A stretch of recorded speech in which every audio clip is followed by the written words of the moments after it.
형 에서를 피해 외삼촌 집으로 가던 야곱은 베델 들판에서 돌베개를 베고 잠을 자다가 뜻밖의 하나님을 만나자 서원했습니다. 나를 무사히 돌아오게 하시면 하나님을 나의 하나님으로 삼겠다고 했고 하나님의 성전을 세우겠다고 했고 11조를 반드시 드리겠다고 했습니다. 20년이 지나 고향으로 돌아오면서 야곱은 야복강에서 다시 하나님을 만나고 형 에서와의 문제를 해결했습니다. 그렇다면 야곱은 베델로 가서 하나님께 서원한 것을 갚아야 했습니다. 더구나 하나님은 말씀하셨습니다. 나는 베델의 하나님이라 내가 거기서 기둥에 기름을 붓고 거기서 내게 서원하였으니 지금 일어나 이곳을 떠나서 네 출생지로 돌아가라. 그런데 야곱은 형 에서와의 문제가 해결되자 하나님이 말씀하신 대로 행하지 아니하고 세겜 땅에 머물렀습니다. 하나님은 야곱에게 언제나 신실하셨지만 야곱은 약속을 지키지 않았습니다. 야곱은 위기 때마다 하나님의 은혜를 구하며 하나님의 뜻대로 살겠다고 결심했을 것입니다. 그러나 상황이 좋아질 때마다 야곱의 마음은 바뀌었습니다. 이것이 인간입니다. 믿을 수 없는 것이 사람의 마음입니다. 야곱은 세겜 땅에 10여 년을 머물면서 영적 침체에 들어갔습니다. 하나님께 제단을 쌓지 않았습니다. 세겜 땅에서 야곱의 딸 디나가 세겜 추장의 아들에게 더럽힘을 당하게 되자 야곱의 아들들이 세겜 사람들을 속여 남자들을 할례하도록 만들고 다 죽여버렸습니다. 세겜 사람들을 학살하고 재물을 빼앗았다는 소식을 들은 야곱은 크게 두려워했습니다. 야곱에게 또 한 번의 위기가 찾아왔습니다. 그때 하나님께서 찾아오셨습니다. 그리고 말씀하셨습니다.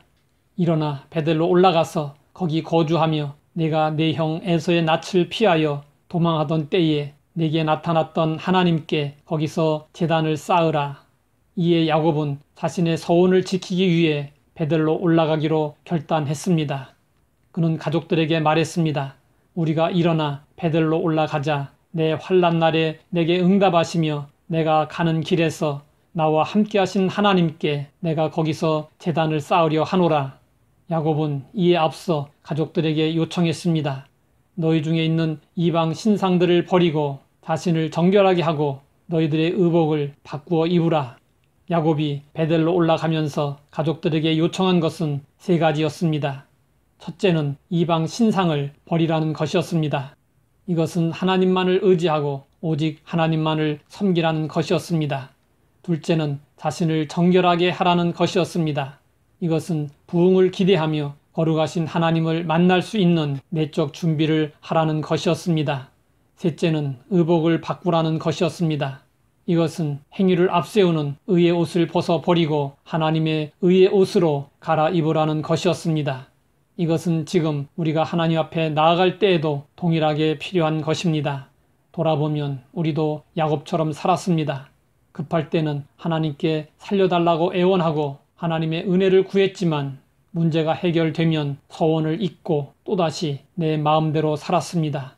그럼에도 불구하고 하나님은 지금까지 크신 은혜로 우리를 인도해 주셨습니다.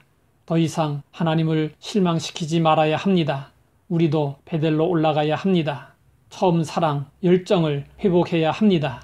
그리고 은혜 받은 자답게 거룩을 추구하며 하나님의 이름을 높이며 살아야 합니다. 하나님 아버지, 야곱을 통해서 우리의 신앙 여정을 돌아보게 하시니 감사합니다. 하나님의 은혜를 깨닫고 결단하게 하시고 우리도 베델로 올라가게 하옵소서. 예수님의 이름으로 기도드립니다.